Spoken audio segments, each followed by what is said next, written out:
My name is Corie Priest. I'm the Community Engagement Specialist for the Attorney General's Office for the state of Delaware. How did I get to the office is an interesting question. So prior to being here, my role in the state of Delaware was the Newcastle County Supervisor of Reentry.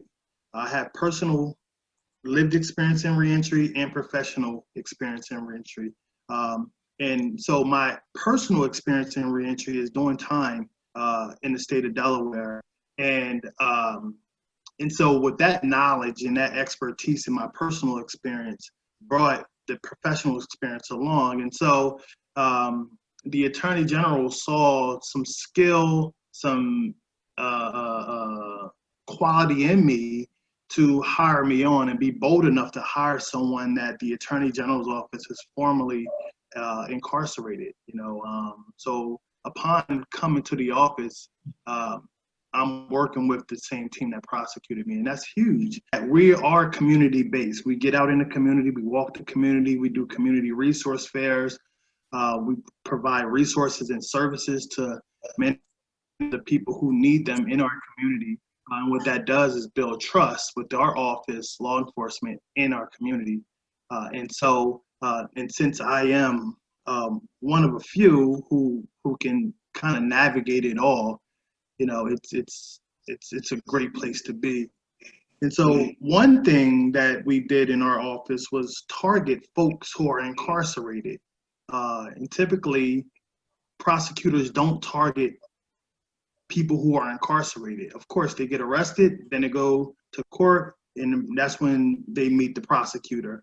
But we like to think of our office as, or our unit as, proactive. We want to target folks before they get incarcerated or get in contact with the law enforcement, while they're incarcerated, and after. Because the hope is that if one is incarcerated, they shouldn't go back to jail. They shouldn't get in a position where they're committing crimes to go back to jail. So how do we reduce recidivism, also creating safer communities and building trust within our community? So one event that we have quarterly is called What's Next. What's Next targets families of those who are incarcerated.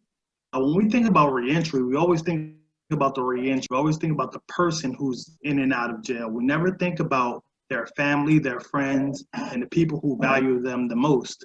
And so we came up with the idea that we want to target these families and provide resources, services, just be a listening board. And so we do this thing called What's Next, where we have a panelist of professionals and folks with lived experience giving their perspective on reentry and how they can help these families out. Families are in the crowd, in the audience, listening, asking questions, and then they go to the resources that are around the room. Our Delmarva Power, which is our energy department here in Delaware, Health and Social Services, who can provide most of the resources, housing opportunities, mental health and substance use agencies, across the board. So we take a holistic approach to helping these families out, because we know they're the ones who are in and out of visitation, phone calls, commissary, and so they exhaust their resources taking care of their loved ones. And so to target these families is something that's very, very innovative, and I'm happy and glad that we can bring it to the state of Delaware with our office. We also do a resource fair at some of the local parks in Delaware. And so we want to target parks in places that typically don't get targeted because of violent crime or because of low-income families or poverty.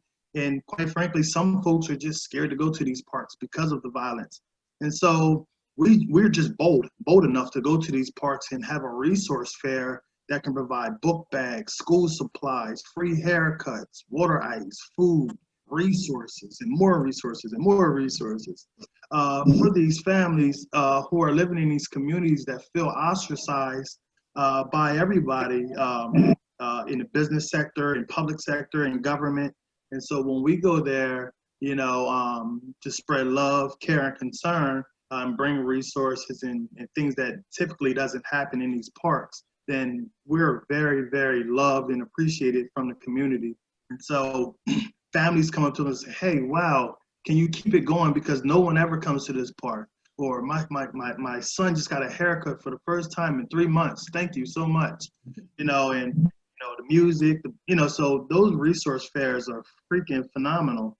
And so for the DOJ and the Attorney General's office to take this approach that kind of never ever happened, especially in our state, is very, very gratifying for me because I'm from that community.